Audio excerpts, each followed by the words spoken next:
Jesper Jørgensen, hvor er du? Herovre i hjørnet sidder Jesper Jørgensen. Han er en gut, som spiller folk. Skriver nogle fantastiske tekster. Og har en lille ting kørende, som hedder Udkant.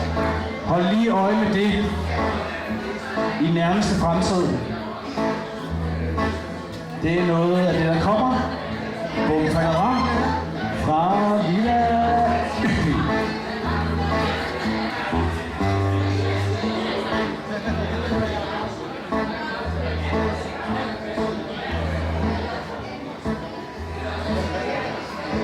Det er ham med hatten og brillerne.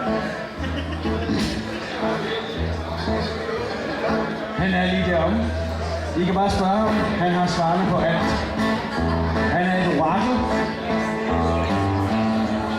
Det skal altså rundt her, Ronny. Du kan ikke snakke ud af det. Og så vil jeg lige sige, at vi en gang for...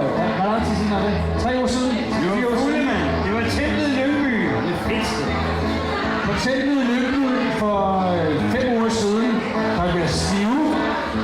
Og så sagde Jarl, vi skal skrive sådan en kongesang. Sådan en har vi ikke haft længe. Og så sagde jeg, ja, det skal vi. Og så skrev vi det der.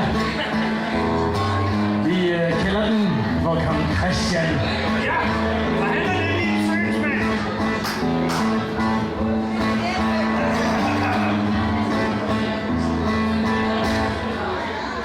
Vi vil have os en mand fra søen til at styre det her land.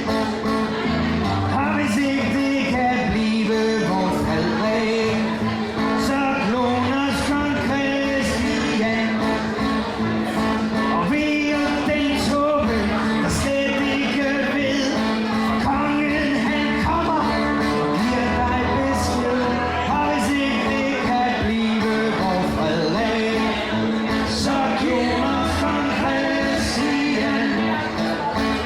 Lad skibet bag os flaget, hvor vandbruget det skal til tops.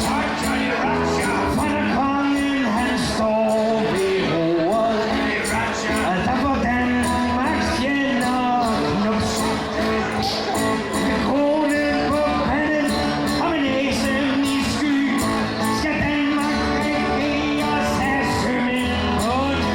For da kongen står ved roret, der får Danmarks fjender knus. Kan I tro? Vi er vikinger med stolthed, og vi er danskens sande hjælp. Når kong Frederik han sætter kursen, gør han kongeriget stolt. Er du med på den? Vi smadrer og skyder og hoer og smeg. Vi er danskens sande ansigt.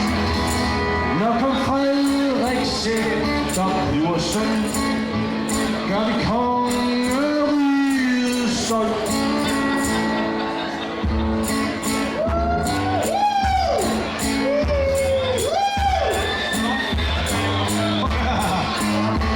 Og kongehusets kvinder, de skal lære pligt og plige og køre med sæt og svamp og moppe. Gør rent, som var det en krig. Er du dronning, prinsesse eller godsejer kone, så glem mig, sømand, der sidder på tronen og med sæbesvamp om moppe. Gør rent, som var det en krig.